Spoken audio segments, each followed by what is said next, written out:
Bismillahirrahmanirrahim. Assalamualaikum warahmatullahi wabarakatuh. Alhamdulillahirabbil alamin wassalatu wassalamu ala rasulillahil karim sayyidina Muhammadin wa ala alihi wa sahbihi wa ummatihi ila yaumiddin wa ba'd. Fa ya ahbaballahi wa ahbab rasulih sallallahu alaihi wasallam, usi nafsi wa iyyakum bi taqwallahi faqad fazal muttaqun fala tamutunna illa wa antum muslimun. Faqala ta'ala ya ayyuhalladzina amanu taqullaha haqqa tuqatih wa la tamutunna illa wa antum muslimun. Saudara-saudariku dimanapun Anda berada, Alhamdulillah berjumpa kembali dalam kajian kitab Sahih Al-Bukhari, Madrasah Al-Imam Al-Bukhari, membahas tentang tuntunan Rasulullah SAW seputar ibadah saum, khususnya siam Ramadan. Alhamdulillah, ini masih kitab yang kita bahas, Sahih Al-Bukhari, dan ada di kitab yang ke-30 seperti yang sering saya sampaikan. Dan insya Allah kita akan masuk pada pembahasan yang baru setelah sekian bab kita uraikan. Teman-teman sekalian, ada hal yang sangat penting yang harus kita utarakan di kesempatan kali ini terkait dengan bab yang ke-8 ya. Masya Allah, kemarin kita selesai di bab yang ke-7 dan kita sudah simpulkan amalia-amalia terbaik yang kita bisa maksimalkan selama Ramadan, khususnya amalan yang paling berkualitas yang seringkali dilakukan oleh Nabi SAW, lebih spesial di malam-malam Ramadan, yaitu saat berinteraksi dengan Al-Quran Al-Karim dan langsung kemudian dilakukan dengan malaikat Jibril. Di kesempatan yang lalu saya sangat menekankan amaliyah ini karena mengandung beberapa hal yang sangat istimewa, kan? Yang pertama, pahala yang sangat melimpah apalagi di bulan Ramadan. Al-Quran dihitung setiap hurufnya. Yang kedua, mendatangkan hadirnya malaikat, baik itu dari segi bacaan pun demikian dari segi kajian, ya, penafsiran, tilawah ataupun juga dengan segi hafalan. Nah, yang ketiga adalah hadirnya keberkahan-keberkahan yang menyertai. Pun demikian, itu akan merubah perilaku kita menjadi lebih baik seperti yang pernah saya uraikan di pertemuan lalu. Anda bisa cek di edisi yang sebelumnya, di yang episode yang ke-12 ya. Mudah-mudahan Allah berikan kenyamanan untuk kita untuk mempelajari, memahami dan mengamalkannya insyaallah. Nah, sekarang kita akan masuk pada bab yang sangat penting dan terkait berkelindan dengan ibadah puasa kita, khususnya di Ramadan pada saat ini. Hadis ini berada di bab ke-8 dalam urutan Kitabus Shaum. Ya, Kitabus Shaum itu kitab yang ke-30 seperti pernah saya terangkan. Kemudian di dalam kitab tema ini, tema besar tentang puasa, ada urutan subtema disebut dengan bab. Nah, ini kita sudah masuk ke yang ke-8. Nomor hadis dari awal sampai akhirnya adalah 1903. Ya, dari awal pertama kali Sahih Al-Bukhari sampai dengan ke sini. Bismillah, saya bacakan dulu ya untuk mempercepat bahasan kita. Bismillahirrahmanirrahim. Babu man lam yada' qaula az-zuri wal 'amala bihi fi shaum. Allahu akbar. Hati-hati ya, hati-hati nih. Ini selalu variasinya, saya sangat senang sekali dengan tampilan variasi secara kebahasaan. Ya, kita kalau belajar spesifik misalnya di bahasa Arab, apalagi mendalami bahasa Al-Quran, ya mendalami bahasa hadis-hadis Nabi SAW dengan turunan ilmunya misalnya, baik itu nahwu, sarafka atau balaghah, dan terutama ya balaghah itu lebih dalam lagi, lebih tinggi lagi karena di situ ada ma'ani, bagaimana memilih diksi yang sesuai gitu kan, diksi-diksi yang selaras bukan hanya dengan objek bicara ya, tapi juga nanti akan disertai dengan sesuatu yang sangat indah, yaitu ketepatan ya dalam menuangkan diksi ini sesuai dengan konteksnya. Kemudian setelah itu dirangkai ya dalam bentuk rangkaian yang sangat fasih, jelas, disebut dengan bayan namanya. Nanti ada setelah ma'ani ada bayan. Jadi kalau ma'ani itu misalnya kayak saya nih duduk ya. Kalau duduknya misalnya di tempat yang rendah atau di kursi ini setelah kita berdiri, bahasanya apa tuh? Ya, atau misalnya pindah nih dari karpet di bawah pindah ke kursi ke sini. Nah, ini bahasanya apa? Itu ada kesesuaian.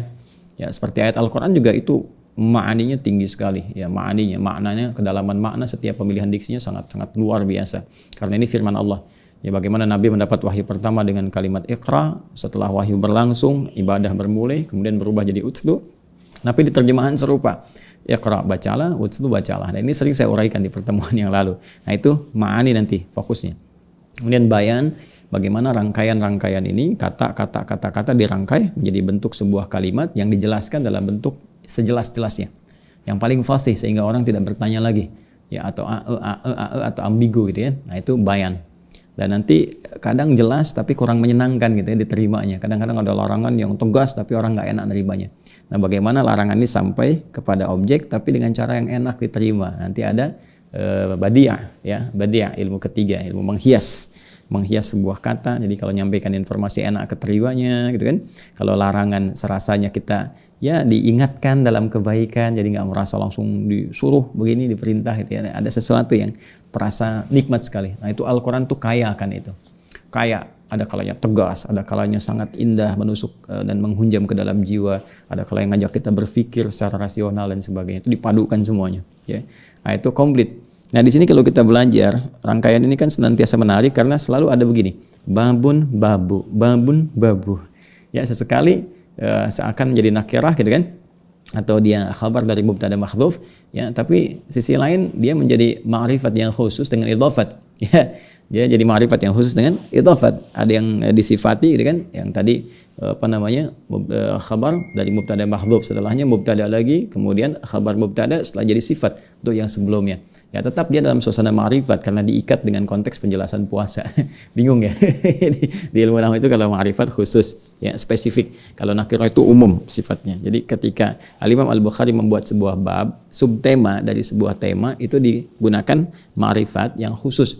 Maksudnya khusus terkait dengan pembahasan tema ini. Jadi nggak pernah lepas dari tema. Hadis-hadis yang disampaikan nggak akan keluar dari tema yang sedang dibahas. Itu maksudnya. Nah sekarang ini bentuknya langsung idhafat, ya sehingga memberikan penekanan lebih kuat. Ya bisa kalau kepemilikan, penekanan pada kepemilikan. Saya ingin katakan ini kan buku nih, ya buku nih. Saya ingin lekatkan kepemilikan pada orangnya. Ya ini kitab buku kan. Kalau kitab umum kitab aja kitabun. Kalau anidun itu masih umum.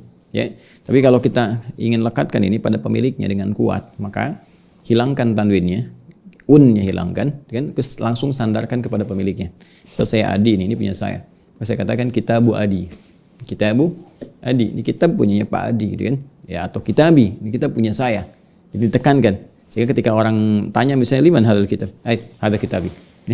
Atau orang mau pakai sendal sembarangan ya keluar dari masjid misalnya kan dia belum paham ya tentang fikih, tentang pengawasan Allah, tiba-tiba ada orang misalnya cari-cari sendal, kayaknya ini yang punya saya gitu. Padahal dia ke masjid nggak pakai sandal. Nah, Anda langsung bisa tekankan afwan hadza ali. Ya, ini punya saya gitu kan. Jadi Anda bisa langsung tekankan. Nah, ini juga ini metodenya cukup menarik. Babu man lam yada' qaulaz zuri. Bab ini penting untuk kita garis bawahi terkait dengan ibadah shaum. Ya, garis bawah ini. Apa yang penting ini? Kan? Man lam yada' qaulaz zuri wal 'amala bihi fi shaum. Man siapapun. Ya, siapapun yang sedang berpuasa nih. Ya, mohon maaf sekali sepanjang dia balik, mau besar, mau kecil, sebatas dia balik, kemudian juga laki-laki, perempuan, tua, muda, kaya, cukup dan sebagainya. Jadi batasan standarnya memenuhi syarat-syarat dan rukun puasa, ya kan? Sepanjang dia balik. Saya ungkapkan itu di buku Makna Ayat Puasa, Anda bisa cek di situ ya. Sepanjang balik. Jadi kalau anak-anak di bawah masa balik bisa dimafhumi dengan sifat kekanak-kanakannya, ya kan? Baik, kita lihat. Man siapapun yang berpuasa memenuhi syarat dan rukunnya, lam yada' qaulaz zuri, namun tak mampu meninggalkan qaulaz zuri, ya perbuatan atau kata-kata dustanya yang tidak bermanfaat. Kemudian apa yang terjadi? Wal 'amala bihi, dan dia tetap melakukan perbuatan itu. Maksudnya dia puasa, kan? Nah, ini ada fis shaum, dalam keadaan dia berpuasa. Dia sedang puasa, dia dalam konteks sekarang Ramadan, tapi dia melakukan perbuatan yang termasuk dalam az-zur, ya az-zur. Zur, ya zur itu nanti kita akan bahas ya, nanti kita akan bahas. Tapi pada konteksnya dia yang terkait dengan segala hal yang terkait dengan dusta, ya segala hal yang terkait dengan dusta. Yuk kita lihat dulu hadisnya. Bismillahirrahmanirrahim. Qala haddatsana Adam bin Abi Iyas, haddatsana Ibnu Abi Dhi'b, haddatsana Sa'id al-Maqburi an abihi an Abi Hurairah radhiyallahu taala anhu. Ini sudah kita bahas ya teman-teman sekalian, sahabat Abu Hurairah. Sekedar mengingatkan nama aslinya Abdurrahman, ya Abdurrahman bin Sakhr. Sekedar mengingatkan Abdurrahman bin Sakhr, dan beliau setelah masuk Islam punya 3 hal yang kita harus teladani. Ya ingat baik-baik. Yang pertama, bagaimana beliau punya visi yang panjang. Ya, walaupun dengan Nabi membersamai di akhir-akhir kehidupan Nabi hanya 3 tahun kurang lebih kan, karena masuk Islam di ke-7 Hijrah dan Nabi wafat kisaran 10 Hijrah, tapi visinya panjang, ingin memanfaatkan sisa kebaikan itu untuk memupuk segala hal yang mungkin bisa diamalkan. Jadi ini kalau kita merasa terlambat belajar, baru bergabung, atau istilah sekarang milenial baru hijrah dan sebagainya, nah maka semangatnya mesti 2 kali lipat. Yang kedua yang harus diteladani adalah bagaimana teman-teman sekalian bisa beliau ini mengamalkan apa yang telah dipelajari. Jadi apa yang didapatkan pelajari, apa yang didapatkan pelajari, lalu dari yang dipelajari diamalkan. Itu sesuatu yang sangat luar biasa, ya. Nah, yang ketiga adalah berbagi dengan orang lain. Ya, berbagi. Jadi apa yang diamalkan setelah dipelajari, diamalkan, terus beliau sampaikan juga kepada orang lain. Kurang lebih ada 7.000 hadis yang sampai kepada kita dari riwayat beliau, dan banyak juga Imam Al-Bukhari mengutip itu semua. Ini kalau kita terapkan dalam kehidupan, ya memperbaiki hidup kita sesuai dengan profesi aja. Ya, nggak harus Anda berhijrah tiba-tiba tinggalkan semua profesi Anda yang baik-baik itu, ya hanya untuk misalnya ke masjid aja, hanya untuk belajar agama aja. Tidak ada keseimbangan. Ya, justru yang pokok kita pelajari, dibagi, kemudian yang kita kerjakan kehidupan diisi dengan nilai agamanya. Anda pebisnis misalnya kan, diplomat atau birokrat atau macam-macam, ya keluarkan aja ayat-ayat pokoknya dulu yang terkait dengan aspek kehidupan kita, perbaiki sholatnya, ya kan? Perbaiki hubungan dengan Allah, kemudian cari ayat-ayat hadis-hadis yang sesuai dengan profesi Anda. Di bisnis misalnya kan, Anda pebisnis, cari ayat-ayat bisnis kan banyak. Cari hadis-hadis tentang bisnis, dari strateginya, apa yang harus dikerjakan, yang harus dihindari, tentang doanya, ya kan? Meningkatkan amal yang sesuai dengan pekerjaan yang bisa mempercepat ya datangnya misalnya apa yang Anda harapkan. Itu kan banyak sekali. Bahkan ada satu nanti pembahasan di sini ya, Kitabut Tijarah, nanti bab tentang bisnis ya, atau Kitabul Buyu', ya Kitabul Buyu' dari kata bay', jadi Kitabul Buyu'. Dan demikian seterusnya teman-teman sekalian. Ketika sudah paham, Anda praktekkan, dan harus yakin kalau nggak ada keyakinan susah nanti. Jadi Anda pahami, Anda praktekkan. Ya, Islam itu kan kaidahnya la raiba fi, jangan ada ragu. Jadi begitu kata Quran saya tinggalkan riba, ya tinggalkan riba, ya kan? Jangan berbuat curang, jangan curang, jangan nyogok ya jangan nyogok gitu kan? Kerjakan jujur ya jujur. Ya. Nah, nanti diaplikasikan dalam konteks kehidupan kekinian. Nanti Anda akan rasakan perbedaannya. Dan banyak orang-orang yang telah berubah, mencoba kemudian menekuni dan berhasil. Dan setelah itu share. Ya, share kan sekarang banyak kan? Sharing ya dengan teman-teman misalnya ini yang sukses begini-begini, dan itu semua aspek kehidupan. Bukan hanya di bisnis saja. Misalnya taruhlah di birokrasi, misalkan di diplomasi dan sebagainya, bisa dicoba dalam kehidupan kita, termasuk di pelajaran. Teman-teman mahasiswa kan pola belajar diperbaiki. Yang semula cuma datang ke kampus hanya ngejar sertifikat, ya ijazah misalnya kan, atau kadang-kadang duduk paling belakang nitip absen, nanya nggak pernah, mau ujian minjem buku teman gitu kan, ngapalin SKS, ya apa SKS itu? Apa kalian di sini sistem kebut semalam kadang sejam gitu kan. Nah itu sejam aja tuh baru tahu besoknya ujian, baru tahu hari ini ujian, pinjam catatan sejam. Itu perbaiki sekarang ya, perbaiki belajarnya dulu paling depan, bertanya kalau nggak paham, kuasai pelajaran sebelum ditutup, sebelum pulang pahami dulu, pelajari lagi, malamnya istirahat. Jadi waktu ujian kalian waktu minggu tenang tinggal tenang, ini minggu tenang kalian gelisah. Ya waktu belajar ya belajar, minggu tenang ya tenang, tungguin aja ujiannya. Waktu ujian, bukan waktu ujian kalian sibuk menghafal. Ya, nanti banyak ayat, banyak hadis. Yuk kita kembalikan sini, itulah sahabat Abu Hurairah, Abdurrahman bin Sakhr. Baik, kemudian kita teruskan, radhiyallahu taala anhu, semoga Allah meridai kepada beliau dan apa yang beliau sampaikan kepada kita ya dari Al-Imam Al-Bukhari tentunya. Kemudian beliau mengatakan qala Rasulullah sallallahu alaihi wasallam, Rasulullah sallallahu alaihi wasallam pernah bersabda terkait konteks bab pembahasan kita ini. Man lam yada' qaula az-zur wal 'amal bihi falaysa lillahi hajatun fi an yada'a ta'amahu wa syarabah. Ya. Hati-hati nih teman-teman sekalian, hati-hati. Man lam yada' qaula az-zur, siapapun yang tidak mampu meninggalkan perbuatan dusta dengan perkataan yang sia-sia, wal 'amal bihi, tapi malah mengerjakannya sedangkan dia sedang puasa, falaysa lillahi hajatun, maka Allah tidak punya keperluan ya fi an yada'a ta'amahu wa syarabahu, dalam kebiasaan dia saat puasa ya yang meninggalkan makan dan minum itu. Wah, ini bagus sekali nih, ungkapannya tinggi sekali, dalam sekali, tapi maknanya sangat tegas. Ya, maknanya sangat tegas. Mari kita bahas pelan-pelan. Baik, di sini Nabi SAW menyampaikan teman-teman sekalian, man lam yada' qaula az-zur, siapapun yang tak mampu meninggalkan qaula az-zur, perkataan-perkataan yang mengandung dusta. Nah, tolong diingat baik-baik. Pertama, saya ingin garis bawahi tentang man di sini. Ya, man itu dalam kaidah gramatikal bahasa Arab, khususnya di ilmu nahwu, adalah isim mausul. Ya, isim mausul yadullu ala fardiyatil amiyah. Jadi satu konjungsi isim mausul yang menunjuk kepada objek atau bahkan kadang-kadang juga subjek, ya, namun dia punya sifat personal. Punya sifat personal, namun maknanya luas. Ya, jadi dia punya sifat personal dalam arti ditunjukkan kepada setiap orang, setiap si fulan. Makanya kalau ada misalnya dalam hadis Nabi sallallahu alaihi wasallam ataupun bahkan dalam ayat Al-Qur'an yang menggunakan kata man dan tujuannya adalah ya itu ditujukan kepada makhluk, menyampaikan informasi atau mengkhitab istilahnya, kan, menyampaikan informasi kepada hamba, kepada makhluk ya, kepada kita semua. Maka itu pahami dengan personal.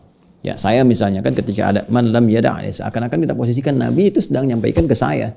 Saya harus terima gitu kan. Walaupun juga orang lain sampaikan, Joni terima, saya Cepi terima, gitu kan, Soleh terima dan sebagainya. Semua orang menerima itu. Tapi pahami oleh kita secara personal bahwa ini untuk saya, untuk perbaikan saya, gitu kan. Nah, dalam konteks kita berpuasa, kata Nabi, malam yada, siapapun, hei engkau, hei adi hidayat, hei kamu, hei fulan, hei fulana, ya, lam yada qaula zur, siapa yang tak mampu meninggalkan dengan cepat. Ya, yada itu meninggalkan dengan cepat. Nanti kata perintahnya ma yuribuka ila ma la yuribuk, ya, tinggalkan segala yang membuat engkau ragu kepada yang meyakinkanmu, kepada yang engkau tidak ragu di dalamnya. Sehingga lahir kaidah fikih di dalamnya apa? Al yaqinu la yuzalu bisyak. Ya, kalau sudah yakin enggak ada lagi keraguan. Ya, kadang-kadang kan kalau kita sudah berwudu terus tiba-tiba ada keraguan nih saya, batal nggak ya? Batal nggak ya? Nah, itu cari dengan cepat berdasarkan indikator yang ada di sekitaran kita rasakan. Kalau nggak ada terjadi apa-apa dan sebagainya, kita yakin aja masih punya wudu. Nanti was-was setan yang dibisikkan kepada kita akan mengecil dan akan hilang dengan sendirinya. Ya, tapi kalau Anda misalnya masih akomodasi, itu capek. Ya, lebih baik Anda wudu lagi. Atau kalau sudah tampak tanda-tanda yang meyakinkan, ya itu nggak usah ragu, itu udah yakin. Saya batal nggak ya? Batal nggak? Tapi baunya udah semerbak kemana-mana misalnya kan. Nah, itu kalau itu udah pasti batal.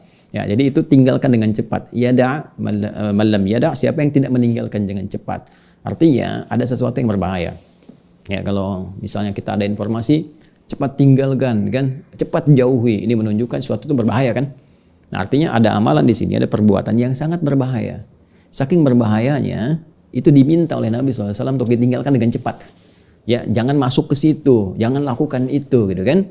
Nah, apa nanti yang bisa dihasilkan atau apa akibat yang timbul jika seseorang kemudian terlibat di dalamnya? Nanti kita akan lihat, kan? Nah, apa yang harus ditinggalkan dengan cepat ini? Qaul zur. Ya, asalnya dari kata zur ini, teman-teman sekalian, itu asalnya diksinya punya makna segala yang terkait dengan dusta. Ya, baik berupa perkataan, perbuatan, atau segala hal yang terkait dengan dusta. Dusta itu kadzib, ya, kadzaba yakdzibu, ya, kadziban atau kadzban. Jadi kadzib itu ya dustanya. Semua perbuatan yang mengandung kadzib, mengandung dusta, itu zur namanya. Ya, misalnya kesaksian palsu yang ada dusta di dalamnya, maka di situ disebut dengan syahadatuz zur. Ya, di persidangan misalnya bersaksi tapi dusta, tapi bohong, gitu kan? Nah, itu syahadatuz zur. Atau misalnya berkata-kata yang dusta, gitu kan? Menyoal orang lain, ya, dengan tuduhan yang tidak benar, itu juga zur. Nanti cabang-cabang dari zur ini macam-macam. Ya, bisa jadi fitnah, bisa jadi misalnya ghibah, kan? Ghibah bisa jadi membicarakan orang lain, teman-teman sekalian, pada sesuatu yang kotor. Ya, kalau dia benar yang dibicarakan, dia menjadi ghibah. Ghibah itu dianggap salah oleh agama, sekalipun kalimatnya benar, tapi tentang orang-orang yang kejelekan orang-orang, gitu kan, itu tidak dibenarkan.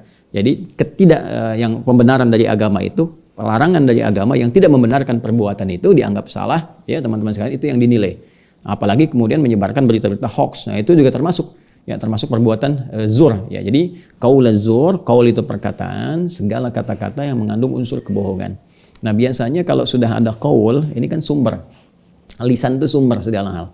Nah, nanti akan diterjemahkan dalam bentuk segala ekspresi dalam kehidupan kita. Bisa jadi nanti penerjemahan dari lisan ini diterjemahkan oleh tangan dalam bentuk tulisan. Makanya Nabi menyebutkan sumbernya. Ya, jadi bukan berarti nggak boleh berkata dusta, kalau nulis boleh. Terus bikin hoax gitu, ya. Nah, tidak, karena lisan itu sumbernya, ya, sumber ungkapan yang bersumber dari keadaan jiwa. Karena jiwanya tidak baik, keadaan hatinya dikuasai oleh nafsu, keluar lewat lisan. Kadang-kadang lisan itu terjemahkan lagi oleh apa? Oleh tangan misalnya, oleh kaki, oleh ekspresi wajah dan sebagainya. Jadi orang-orang yang sedang puasa namun terlibat dusta, hati-hati, dusta nih, ya, yang pernah saya sampaikan di awal-awal jumpa kita, segala yang merusak puasa. Jadi ada sesuatu yang langsung membatalkan puasa, ada sesuatu yang merusak. Kalau membatalkan itu otomatis ya puasanya batal. Seketika ini kan harus dia qadha. Dan nanti kalau sengaja ada kafarat.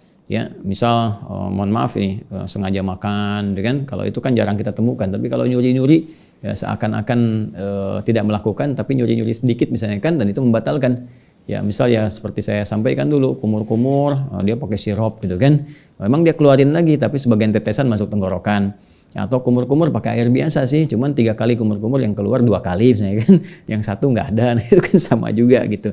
Nah, itu udah jelas batal, udah jelas. Tapi segala yang kadang-kadang kita nggak nyadar itu batal, nggak nyadar kita. Nah, itu yang merusak. Ya, dan tingkat kerusakan ketika semakin tinggi itu potensial membatalkan. Makanya nanti para ulama ada yang sepakat bahwa kalau orang sudah terbiasa kebiasaan bohong di puasa itu otomatis membatalkan. bukan cuma merusak, karena memang menggugurkan pahala-pahala dan sebagainya. Ya, nah di sini teman-teman sekalian, ini harus hati-hati karena kadang ini yang kita nggak sadar. Kalau yang membatalkan orang tahu lah, makan, minum, berhubungan seksual siang hari itu udah paham. Tapi yang merusak ini yang paling bahaya. Dan merusak ini melahirkan dosa. Hati-hati. Ya, melahirkan dosa. Ya, yang paling bahaya nanti sudah puasanya nggak dianggap, dosa lagi, ya kan? Gibah itu kan dosa. Bikin hoax dosa, berselisih dosa. Ya, dan di sini ada orang-orang yang ketika sedang puasa dia nggak bisa nahan itu. Ya, nulis status tentang orang lain, bicara tentang kejelekan, ya, komen-komen yang kotor dan sebagainya, ya kan? Bikin hoax, nyebarkan berita yang nggak benar. Nah, itu hati-hati, ya hati-hati. Nah, apa yang terjadi? Kemudian wala amala bihi, kalau orang masih nekat melakukan itu, sengaja dia melakukan perbuatan itu padahal dia tahu ini Ramadan. Dan dia mengatakan dia puasa. Maka falaisa lillahi hajatun fi an yada'a ta'amahu wa syarabahu. Maka Allah nggak butuh dengan puasa dia. Kalimatnya ya ada pakai ya ada lagi. Falaisa lillahi hajatun ya fi an yada'a ya ta'amahu wa syarabahu. Ini kan orang puasa ini meninggalkan dengan cepat makan, meninggalkan dengan cepat minum. Dia kan nggak makan, nggak minum, ya kan? Bahkan ketika ada makan dan minum pun dia segera kan tinggalkan ya, dengan cepatnya. Kenapa? Takut tergoda gitu kan. Nah, itu secepat itu dia meninggalkan makanan, secepat itu dia meninggalkan minuman. Ya, tapi kalau dia masih berbuat zur, ya tadi misalnya, mohon maaf sekali lagi. Ya, bikin hoax, cerita yang nggak benar. Atau sekarang misalnya musim-musim persidangan ya, bersaksi yang tidak benar, gitu kan? Atau sekarang musim-musim misalnya di media sosial nulis-nulis hoax yang tidak benar dan sebagainya. Secepat Anda meninggalkan makanan dan minuman ketika Anda merasa puasa, secepat itu pula Allah tidak menganggap perbuatan Anda. Allah secepat itu meninggalkan puasa Anda. Ya, jadi ketika seseorang masuk dalam perbuatan zur, seketika ditinggalkan oleh Allah esensi puasanya. Jadi orang-orang ini yang dimaksud oleh Nabi sallallahu alaihi wasallam, rubba shaimin laisa lahu min siyamihi illa al-ju' wal 'atash. Ya, dan ada segelintir orang kata Nabi sallallahu alaihi wasallam yang menunaikan puasa tapi dia tidak mendapatkan apapun dari puasanya kecuali rasa haus dan lapar saja. Ya, dia cuma lapar, dia cuma haus, nahan aja. Cuma nahan, tapi nggak dapat apa-apa. Tidak ampunankah? Mohon maaf juga. Ya, tidak keberkahankah, tidak pahalakah, tapi yang dia dapatkan apa? Yang dia dapatkan pengabaian dari Allah Subhanahu wa taala. Ya, falaisa lillahi hajatun fi an yada'a ta'amahu wa syarabahu. Allah enggak butuh, enggak perlu dengan puasa dia. Nah, itu kan enggak dianggap. Ya, Anda udah ngerjakan sesuatu dianggap enggak perlu. Nah, jadi sayang teman-teman sekalian. Dan lebih daripada itu bisa berdosa. Bisa berdosa. Ya, sekarang misalnya, maaf ya, si fulan, saya enggak katakan Anda ya. Anda atau saya, si fulan misalnya dia puasa. Ya, harusnya kan dapat pahala kan? Tapi karena dia masuk dalam perbuatan qaul az-zur, dia berdusta misalnya kan, atau dia bikin hoax, dia sengaja ngarang cerita yang nggak benar dan sebagainya gitu kan. Nah, pokoknya berbuat atau berkata atau bersikap seperti itu.